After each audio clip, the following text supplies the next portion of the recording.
आदाब, मैं हूं मुमताज आलम रिजवी और मैं बात करूंगा इस वक्त ईरान अमेरिका की, क्योंकि खबर ये आ रही है कि ईरान और अमेरिका के बीच में जो बातचीत हो रही थी वो बातचीत टूट गई है। मुज़ाकरा खत्म हो गया है और उसे कहा जा रहा है कि मुज़ाकरात नाकाम हो गया है और अब किसी भी वक्त एक बार फिर बड़ी जंग भड़क सकती है। जी हां, इस्लामाबाद पाकिस्तान में अमेरिका और ईरान के दरमियान बातचीत चल रही थी, मुज़ाकरा चल रहा था। उम्मीद ये की जा रही थी कि ये मुज़ाकरा आज भी जारी रहने वाला है और किसी ठोस नतीजे पर दोनों देश पहुंच जाएंगे, लेकिन ऐसा दिखाई नहीं दे रहा है। अब ये खबर आ रही है कि दरअसल मुज़ाकरा खत्म हो गया है।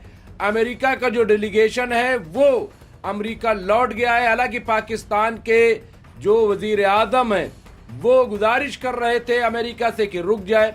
इसी तरह से ईरान से भी गुजारिश थी, लेकिन अब ईरान का डेलीगेशन भी अपने वतन वापस रवाना हो गया है, ऐसी खबर आ रही है। सवाल ये है कि ऐसा क्यों हुआ। हालांकि ये कोई हैरान करने वाली बात नहीं है।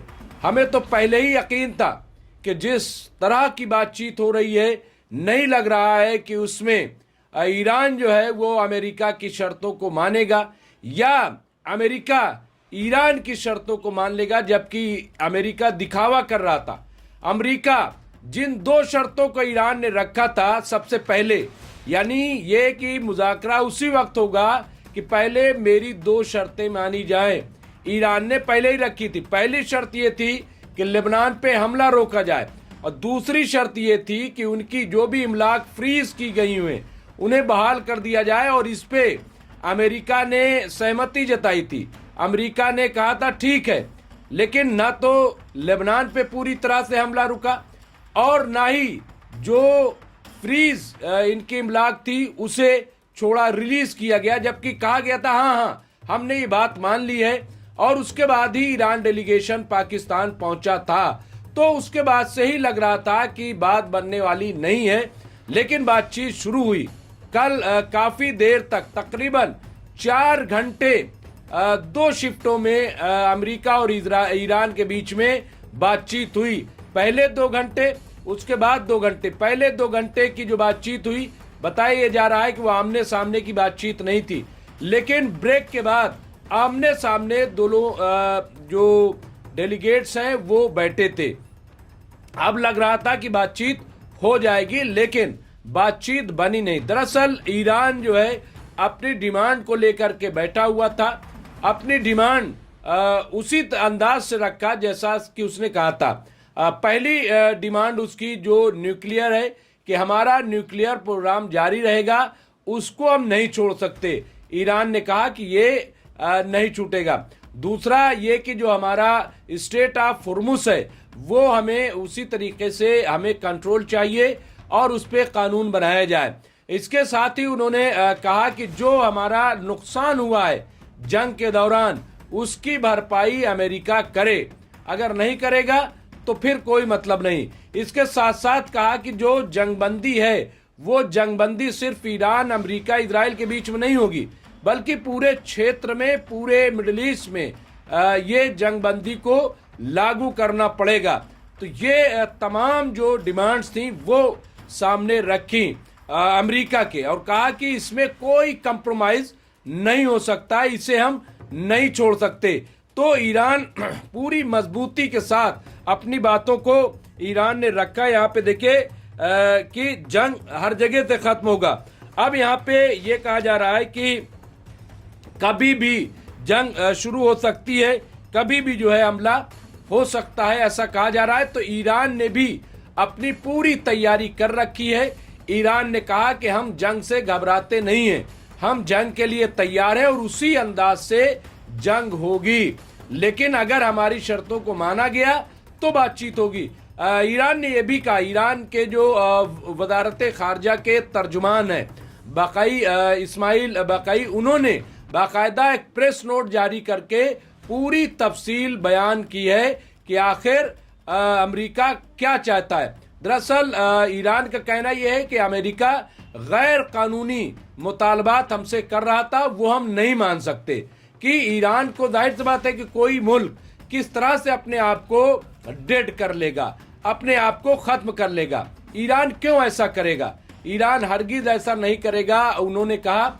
और कहा कि अमेरिका जो है वो बार बार प्रेशराइज कर रहा था कि स्ट्रेट ऑफ हुर्मुज खोला जाए, और ये भी दावा किया अमेरिका ने इस दौरान कि 2 जहाज उसके जंगी बेड़े स्ट्रेट ऑफ हुर्मुज से गए हैं, जबकि अब खबर ये आ रही है, IRGC ने साफ कर दिया है कि कोई भी जहाज अमेरिका का इधर से नहीं गुजरा है। तो अब देखिए यहाँ पे ये बिल्कुल क्लियर है कि बातचीत फिलहाल जो है वो नाकाम हो गई है। कभी भी हमला शुरू हो सकता है। हालांकि 2 हफ्ते की जंगबंदी थी और इस जंगबंदी को परमानेंट बनाने के लिए, इस जंगबंदी को और मजबूत करने के लिए ये मुज़ाकरा किया जा रहा था। इसके साथ साथ जो लेबनान पे अटैक हो रहा है वो भी रोका जाए। तो अब फिलहाल जो तस्वीर सामने है, अब खबर ये आ रही है कि अमेरिकी सदर तो दूसरा ही प्लान बना रहे।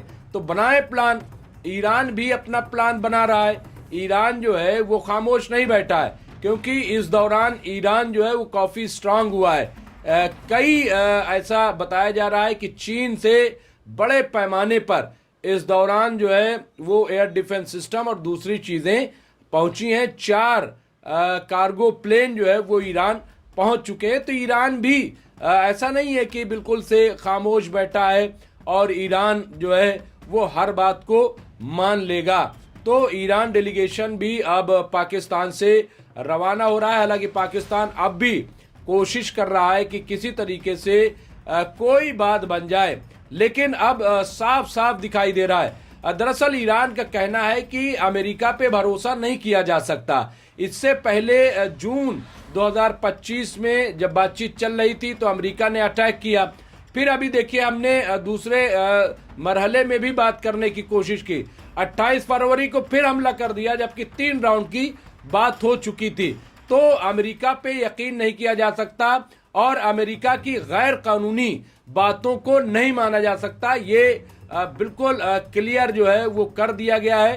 तो ईरान ने बिल्कुल पिक्चर साफ कर दी है, तस्वीर साफ कर दी है।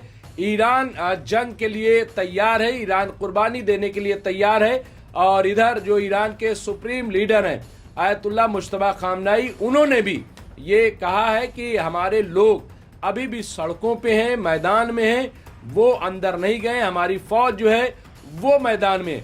अब यहाँ पे बताया जा रहा है कि अमेरिका जो है वो 2-3 चीजें कर सकता है। पहले ये कि अब वो ईरान के न्यूक्लियर साइट पे कुछ बड़े हमले कर सकता है, ये कहना है। दूसरा ये कि बूट्स ऑन ग्राउंड कर सकता है अमेरिका, बूट्स ऑन ग्राउंड जो है यानी जमीनी जंग जो है वो शुरू कर सकता है अमेरिका, ऐसा कहा जा रहा है। तीसरा ये कि स्ट्रेट ऑफ हुर्मुज को खुलाने के लिए वहां जो है जंगी बेड़े को भेज सकता है। इस तरह की चीजें कही जा रही है। एक बात और आ रही थी, मैं आपको बताता चलूं, वो ये थी कि जो डेलीगेशन पाकिस्तान आया है उसे मार दिया जाए। तो क्या ये मुमकिन है? और इस तरह की अगर हरकत अमेरिका की तरफ से होती है तो मैं समझता हूं कि इसके नतीजे बड़े खतरनाक होंगे। तो कुल मिलाकर के देखिए न्यूक्लियर साइट्स पे जितने बड़े हमले अमेरिका कर सकता था वो कर चुका है, नंबर 1। नंबर 2 ये कि बूट्स ऑन ग्राउंड इतना आसान नहीं है, सबको पता है। ईरान के पास 10 लाख की फौज है और 1,40,00,000 नौजवानों ने अभी अपना रजिस्ट्रेशन कराया है। तो कुल मिलाकर के एक बड़ी फौज, तकरीबन 1.5 करोड़ लोग ऐसे हैं जो लड़ने के लिए ईरान की तरफ से तैयार हैं। जहां तक स्ट्रेट ऑफ हुर्मुज में जंगी बेड़े ले जाना, तो आपको पता है वहां माइंस बिछी हुई हैं, वहां जाना इतना आसान नहीं है। वो जो जाएगा वो कब्रिस्तान में एक तरीके से धंस जाएगा। तो ये जो अमेरिका कह रहा है, देखिए अगर अमेरिका कर सकता तो कभी भी वो झुकता नहीं, कभी भी वो बातचीत नहीं करता, ये जंग को नहीं रोकता। अमेरिका के हाथ में दरअसल कुछ भी नहीं है, अमेरिका बेबस है। और लेकिन ये कि हेकड़ी है, अमेरिका चाहता है कि ईरान को पैदल कर दिया जाए अब, लेकिन ईरान मानने के लिए तैयार नहीं है। ईरान अपनी शर्तों पे अड़ा हुआ है। कुल मिलाकर के ये देखने में आया है कि अब अगर अमेरिका अटैक करता है, अमेरिका हमला करता है, तो उसका जवाब देने के लिए बहरहाल ईरान भी तैयार है और ये कि जितने बड़े हमले हो सकते थे बहरहाल अमेरिका कर चुका है, न्यूक्लियर साइट हो या और जो मकामात हैं उन सब पे तो अब जवाब देने के लिए ईरान तैयार है। ईरान डरने वाला नहीं, ईरान घबराने वाला नहीं है और ईरान मुकाबला करने के लिए तैयार है। तो बहरहाल ये कुछ अपडेट्स यहाँ पे थी जो हमने दी है। बाकी अपडेट्स के लिए देखते रहिए एमएमसी न्यूज इंडिया। बहुत बहुत शुक्रिया।